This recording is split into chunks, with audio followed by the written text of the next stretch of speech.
everyone, this is PK Entertainment and we are back again, and here now we have another video for you, and this will be a review of the first season of Secret Invasion. Now there could be spoilers throughout, so just be aware when going into this overall video, and you can check out my coverage of Phase 4 and Phase 5 content within the Marvel Cinematic Universe in terms of movies and television within the channel, and I'll leave some links within the description. So overall then, Secret Invasion was the 9th television series within the MCU on a Disney Plus platform, and this story took inspiration from the comic book storyline from 2008, created by Brian Michael Bendis, which concerned the race of Skrulls looking to invade planet Earth by assuming the identity of the Avengers. Now in terms of this series, the story focuses on former S.H.I.E.L.D. government agent Nick Fury, who has spent a long time in space as part of the SABER program, working to find a permanent home from the Skrulls, and this is what we saw a continuation of from the Captain Marvel movie from 2019. Now Nick Fury is compelled to return to Earth, where he discovers the plans of a rebel faction of Skrulls, who, led by the ruthless leader Gavik, are looking to take over the planet and exploit its resources. Working alongside fellow agent Mariah Hill and the former Skrull leader Talos, Fury must do whatever it takes to stop Gavik and the Skrulls from planning to invade the planet. So would Secret Invasion go on to break the disappointing run of Marvel Disney Plus shows so far? Sadly, I have to say that the answer to that is no. Secret Invasion is yet again another disappointing Marvel series, and initially I had very high hopes for this show, as I thought it would be easily the most consistent and most compelling out of all shows that what we've seen so far. It seemingly had all of the ingredients in terms of the promise of a much more grounded feel and storyline, dealing with a much more hidden alien threat, and the shape-shifting nature of the Skrulls should have given that constant sense of intrigue and unpredictability, as we would constantly be watching and wondering who exactly is who, and this story should have given us plenty of twists and turns to keep us engaged all the way through. There was potential here for a really compelling series, full of those conspiracy and government agenda tones that what we saw with the likes of Captain America Winter Soldier. And due to the very secretive nature of the Skrulls, this series should have really left us guessing as what further ramifications there could have been going ahead for the future of Phase 5. But as a result, Secret Invasion for the most part has been a poorly paced and lackluster series. It started out quite strongly, but as the episodes went on, it became much more of a drag. Now again, due to the grounded feel of the series, I wasn't expecting explosions popping off every 2 minutes, but we had so many long stretches of characters just talking in corridors or in cars or in back alleyways without any real interesting themes to it. The show really seemed to just stretch out these scenes just in order to patch out the runtime. Minus the opening episode, you never truly felt the threats of the Skrulls or their presence. Sadly, the Skrull leader Gavik, we have yet again another weak villain within the Marvel Cinematic Universe. His whole motivation initially was to show anger towards Nick Fury for abandoning the Skrulls during the blip. Again, this is something that Fury couldn't have avoided, so we did feel that we were going to get some sort of concentrated personal connection between the two characters to help substantiate the motivation behind Gavik's role. But we never get that throughout the series. It kind of hints towards it at the start and then leaves it until we get to the finale. Gavik is seen as a hero of his people, but he ruthlessly kills anybody who disagrees with him. And this character was never fully developed, and you had very little investment in him overall. And the show also had a real habit of wasting or very much underutilising its supporting cast. We talk firstly about Cobie Smulders' Mariah Hill, who was a mainstay character of the MCU ever since the first Avengers film from 2012, albeit she had a very small role. We all thought that Secret Invasion was a massive opportunity to really tap deep into this character and give her a far more prominent role, especially in this story involving fighting against the Skrulls. But instead, they just decided to kill her off in the opening episode, with very little fanfare or resonance. Now initially me and a lot of people thought that this would be some sort of fake out, with her coming back in the overall finale or earlier on. And this opening episode concerning her death would indeed be the final time that we see Mariah Hill. Now perhaps this happened because Cobie Smulders didn't want to keep coming back for such small involvement within the MCU, but even then I felt that they could have given her a much more impactful exit, perhaps have her give up her life to save Fury, and that would have felt much more appropriate and given the character a much more deserving and heroic send-off. It certainly could and should have instigated a much more drive of revenge in terms of Fury's character, and this is what would have invested far more urgency not only in his role but also the storyline.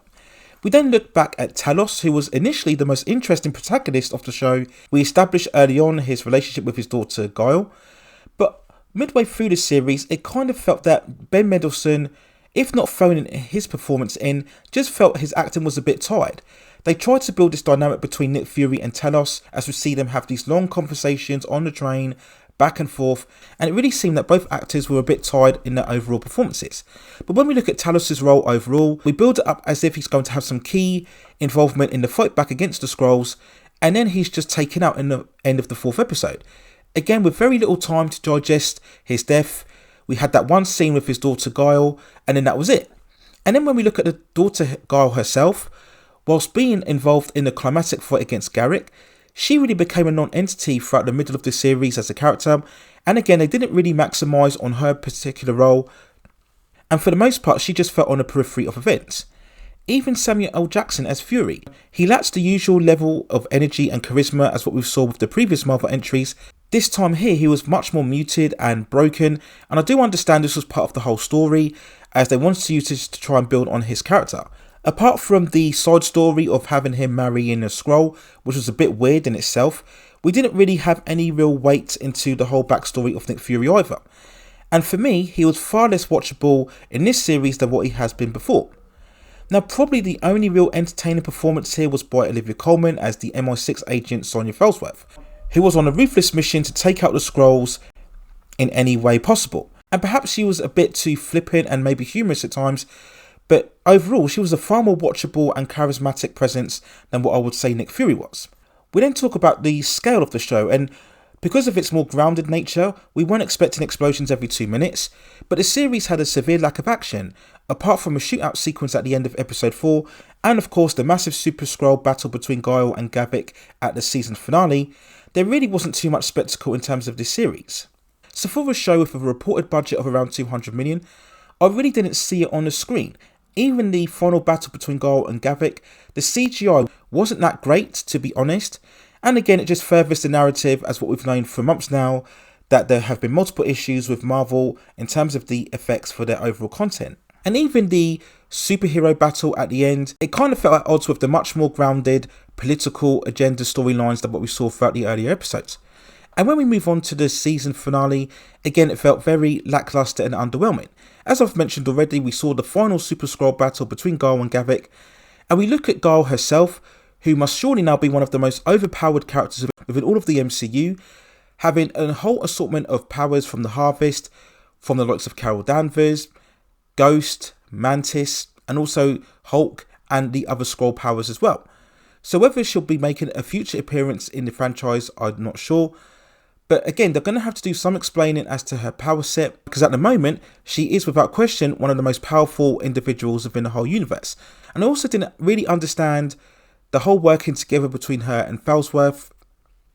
Why indeed would Guile decide to work with her when she could really just start off her own band of Super Skrull soldiers within planet Earth? We also see Nick Fury being reunited again with his Skrull wife towards the final scenes, and we did get hints at the end of some sort of revolution breaking out as the president announces that it was indeed the Skrull that invaded the Earth, and we see that there are certain rebellious factions going out here taking the Skrulls and even humans who they believe to be Skrulls. So I believe this was a further building block to Captain America Brave New World, where we will indeed see Harrison Ford taking on the role as President Ross, see him also taking on the identity of Red Hulk. So we'll probably see a further of this storyline within Brave New World. Again, it would have been good if we had explored this type of narrative earlier on throughout the series. So if I had to give a score overall for Secret Invasion, I would give it a 5.9 out of 10. For me, it's not quite the worst ever Marvel Disney Plus show. That title still belongs to She-Hulk. I think it was probably a bit better than Moon Knight and Loki also. But as with all of the other Disney Plus shows, this really doesn't have any rewatchability whatsoever, and judging from the lack of conversation and traction surrounding it, I very much doubt that we will be getting a season 2 of Secret Invasion. So sadly, once more, another disappointing entry in the Marvel television era surrounding Disney Plus, and after this series we will now get a concerted break following the writer's strike, and also the pushing back of Loki season 2 following the issues surrounding Jonathan Majors. So whilst I would hope for some improvement later on down the line, I really can't see it, especially with the likes of Loki Season 2 or Echo. So maybe Daredevil Born Again will finally show an upswing in terms of the quality, in terms of storytelling and writing, but we will wait and see overall what happens going ahead. But yet again, I'm sad to say that Secret Invasion is once more a very low bar in terms of the Marvel TV series so far. So those are my overall feelings and thoughts and review of Season 1 of Secret Invasion. Let me know what you think in the comments below. If you have any other topics or movies or television series that you'd like to see me cover within the channel, then also let me know within the comments and I'll see if I can provide further commentary for you on that subject matter within the future. Please also hit like the subscription and notification buttons so I can provide you with more high quality content like this in the future. But that's it for now. Take care of yourselves and I will see you very, very soon.